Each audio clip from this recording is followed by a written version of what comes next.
आज गणदुष्टि परिवार तरफ आमे अच्छु कोरापुट्रे एठी सामनारे अतिथि भवन साबरी श्रीक्षेत्र पाखरे आज सकाळु सकाळु देखा हो गला आमर विशिष्ट गांधीवादी ब्रह्मानंद आज्ञा सहित आमे तांको सहित आज किछि कथबार्ता हवा आपणकर पिला दिन टिके कहिबे एवं गाँ विषय कहिबे। मो गाँ आज्ञा सारियापुट आंध्र ओडिशा बॉर्डर रे सारियापुटा अच्छी आमे चारि भौणी तीन भाई आमे सब जन्म करूँ ये पहाड़ उपर सब रहीचु से बण जंगल सब एमती थिला आ वर्षा भी मु जानी मास मास धरिकी वर्षा सब होता लोक सब से तारला डाबी कर सब जाती तापर 63-62 मसीह एमती गोटे सब होगला किए कहले पड़ी ना इंदिरा गांधी आसती बन मारिक धन रोजगार जंगल सब सफा होगला एमती वर्षा है ना 3 वर्ष पूरा झरणा सब सुखीगला लोक मैंने सब हाहाकार हो गले कद तापर एमती सब सब लेंगुड़ी बोलिक कहे से सब उठते आने सागे सागे भाजबे तापर पुणी कुटिक सब खाऊे ये बड़ी अवस्था मन सब आम सब उपभोग करूँ एबे बहुत परिवर्तन हो गला एबे स्कूल है रास्ता है एणु करके आम मैंने बर्तमान आगुरी चली चलिकी जाऊँ एबे गाड़ी मोटर सब हो बहुत परिवर्तन हो जाती बड़ खुशी कथा मु ए अंदार 3 प्रकार गांधी विनोबा जयप्रकाश महापुरुष मन बाणी रे मु अनुप्राणित हो रमादेवी माल चौधरी सहित मु जोगाजोग करी कटक भुवनेश्वर आम वार्धा महात्मा गांधी सेवाग्राम सबू जगार सब बुली बुलिक बर्तमान बहुत भल कथा सब शिखिली। आपन जो बहुत लोकप्रिय गीत जो गाई ता से गीत को हमको टिके सुनांतु। डंगर आमर माँ डंगर आमर माँ डंगर आमर माँ ए डंगरे जन्म आमर ए डंगरे मरण आमर ए डंगर आमर साहा बंधुरी ए डंगर आमर साहा चाष पाती बाकी बरसा कराई बुके दुखे रखे नहीं आमके बुके दुखे रखे नहीं काम कला बेले खरा ठान रखे देई तार गछ छाई देई तार गछ छाई असबंधु देई रोग ठान रखे असबंधु देई रोग ठान रखे ताहार तो बड़ दया बाबुरी ताहार तो बड़ दया समर जियाद कटरा जेकाड़ा आमर वन संपत्ति आमर वन संपत्ति सुना रूपा तांबा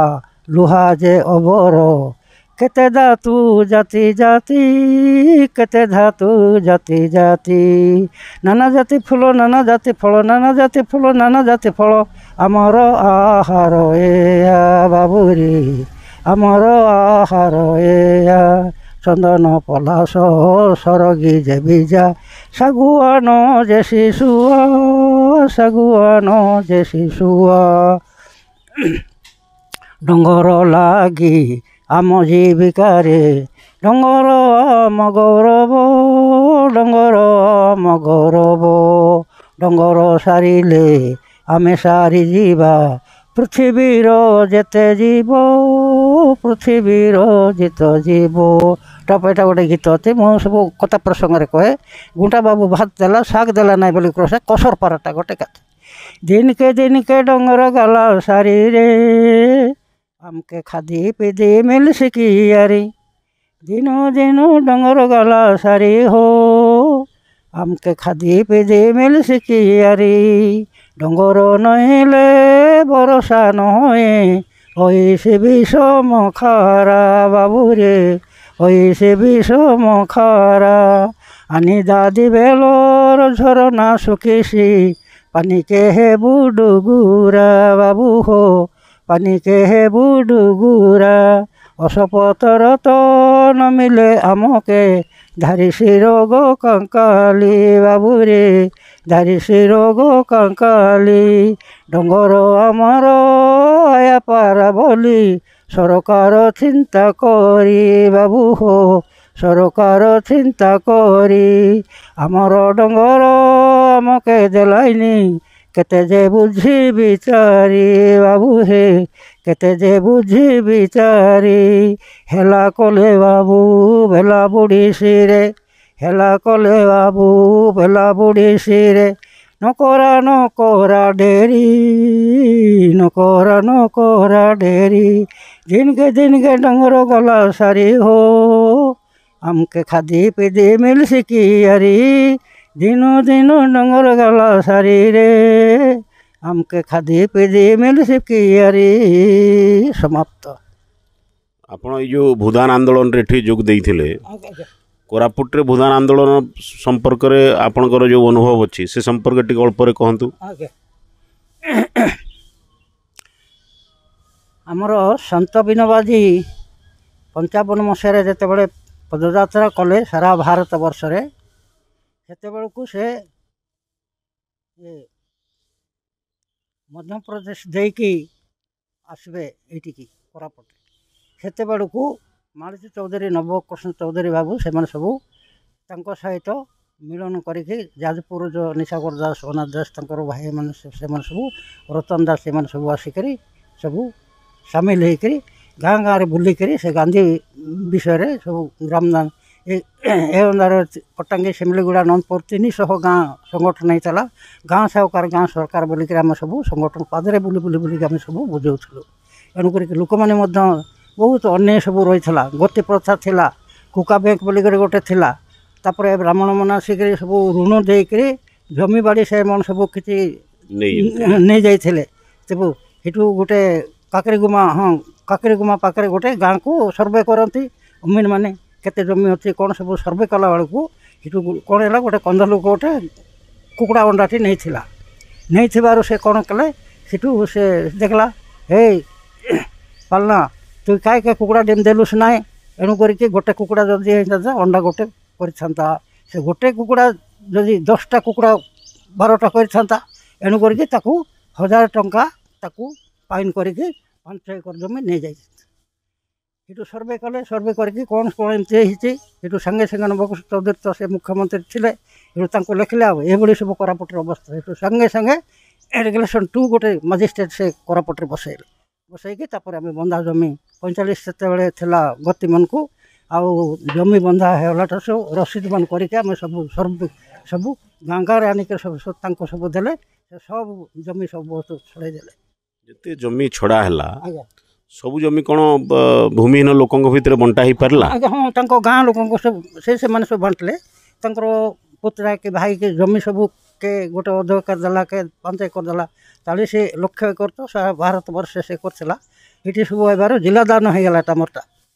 କିନ୍ତୁ ଶୁଣିବାକୁ ମିଳୁଛି ଯେ ବହୁତ ଜମି ଯେଉଁଟା ଭୂଦାନରେ ସଂଗ୍ରହ ହେଲା ସେଇଟା ଏପର୍ଯ୍ୟନ୍ତ ବଣ୍ଟା ହେଇପାରିନି, ଭାରତରେ ହଉ କି କୋରାପୁଟରେ ହଉ। ହଁ, ସେଟା ଆମେ ସବୁ କୁହାହେଲା। ସେଠୁ ଗଭର୍ଣ୍ଣମେଣ୍ଟ କହିଲା ହଁ ଆଜି କରିବା କାଲି କରିବା ବୋଲିକି ସେଟା ବଣ୍ଟା ହେଇପାରିଲା ନାହିଁ। ଯାହାର ନାଁରେ ଥିଲା ଆଉ ଯେ ସବୁ ଟାଉଟର ଲୋକ ଜମି ସବୁ ପାଇଥିଲେ ସେମାନେ ନାହିଁ ଆମର ବାପା ସିନା ଦେଇଥିଲା ବୋଲିକି ଛଡ଼େଇକି ନେଇଗଲେ। ଆଉ ଯେ ସବୁ ବନ୍ଧୁବାନ୍ଧବ କି ତାଙ୍କର ସାଙ୍ଗସାଥିମାନଙ୍କ ଦେଇଛନ୍ତି ସେ ଜମିଟା ସେମାନେ ଚାଷ କରିକି ଖାଉଛନ୍ତି। ଆଉ ଆଜି ଏଇ ଯେଉଁ କୋରାପୁଟରେ ଆମେ ଶୁଣୁଛୁ ଯେ ମାଳି ପର୍ବତରେ ଖଣି ହେବ, ଲୋକ ଆନ୍ଦୋଳନ କରୁଛନ୍ତି ବା ଆପଣଙ୍କର ଅବିଭକ୍ତ କୋରାପୁଟ ରାୟଗଡ଼ା ଜିଲ୍ଲା ଆଖପାଖରେ ବହୁତ ଖଣି କାରଖାନା ହେଉଛି। ଏ ସମ୍ପର୍କରେ ଆପଣ କ'ଣ ଭାବୁଛନ୍ତି? ହଁ, ସେ ବିଷୟରେ ମଝିରେ ଗୋଟେ ଡାକିଥିଲେ, ଗୋଟେ ରାଲି ଗୋଟେ କଲେ। ରାଲି କରବାରୁ ବଡ଼ ବଡ଼ ଲୋକମାନଙ୍କୁ ଟିକେ ଥାନାରେ କ'ଣ ସବୁ ରଖିଦେଲେ। ତାପରେ ରାଲି ପାଲି କରିକି ଆମେ ସବୁ ଦେବୁ ନାହିଁ, ଆମେ ବାଡ଼େଲ ପଞ୍ଚାୟତ ଇଆଡ଼େ ବାଲଡ଼ା ପଞ୍ଚାୟତ ଇଆଡ଼େ ସବୁ ଏମିତି କି ଚାରିଆଡ଼େ ଲୋକ ଆମେ ସବୁ ଅଛୁ, ଆମେ ଦେବୁନି ବୋଲିକରି ଲୋକମାନେ ବି ବହୁତ ସବୁ ପାଟିତୁଣ୍ଡ କରିକି ସେ ସବୁ ରହିଛି। ଏଣୁ କରିକି ଗୋଟେ ନାନୀ ଆସିଛି ତାଙ୍କ ଗାଁ ପାଖରେ ଏକା ବାଲଡ଼ାର, ସେ ନାନୀ ବି ଆମ ସାଙ୍ଗରେ ଅଛି। ତାଙ୍କୁ କହିଲେ ସେ ବି ସବୁ କହିବ। ନାଇଁ, ଯଦି ଏତେ ଖଣି କାରଖାନା ହୁଏ କୋରାପୁଟର କ'ଣ ସୁବିଧା ଅସୁବିଧା ହେବ ବୋଲି ଭାବୁଛନ୍ତି ଆପଣ? ଅସୁବିଧା ହେଇଯିବ। ଲୋକମାନେ ସବୁ କେନା ବଣ ପାହାଡ଼ ଉପରେ ସବୁ ମୁଁ କଥାବାର୍ତ୍ତାର ପାଖନା ପଟେକ୍ ମାଟି ମୁଟେକ୍ ପାହାଡ଼ ଉପରେ ସବୁ ଆମେ ସବୁ ରହିଛୁ। ଯଦି ସେ ପାହାଡ଼କୁ ସବୁ ସେ ଧ୍ୱଂସ କରିଦେବେ, ସେମାନେ ନେଇଯିବେ, ତାହେଲେ ଚାରିଆଡ଼େ ସବୁ ତାର ଘେରିଦେବେ। ଲୋକମାନେ ସବୁ ବହୁତ ହଇରାଣ ଯିବା ପାଇଁ ବହୁତ ମନ ଦୁଃଖରେ ସବୁ ରହିଛନ୍ତି।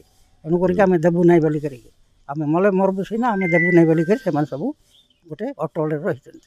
କୋରାପୁଟରେ ଆଗରୁ ଯେତିକି ଥଣ୍ଡା ହେଉଥିଲା ବା ପାଣିପାଗ ଯେମିତି ଥିଲା ସେମିତି ଅଛି ନା ପରିବର୍ତ୍ତନ ହେଇଛି? ନାଇଁ ସାର୍, ଏବେ ବହୁତ ପରିବର୍ତ୍ତନ ହେଇଗଲାଣି।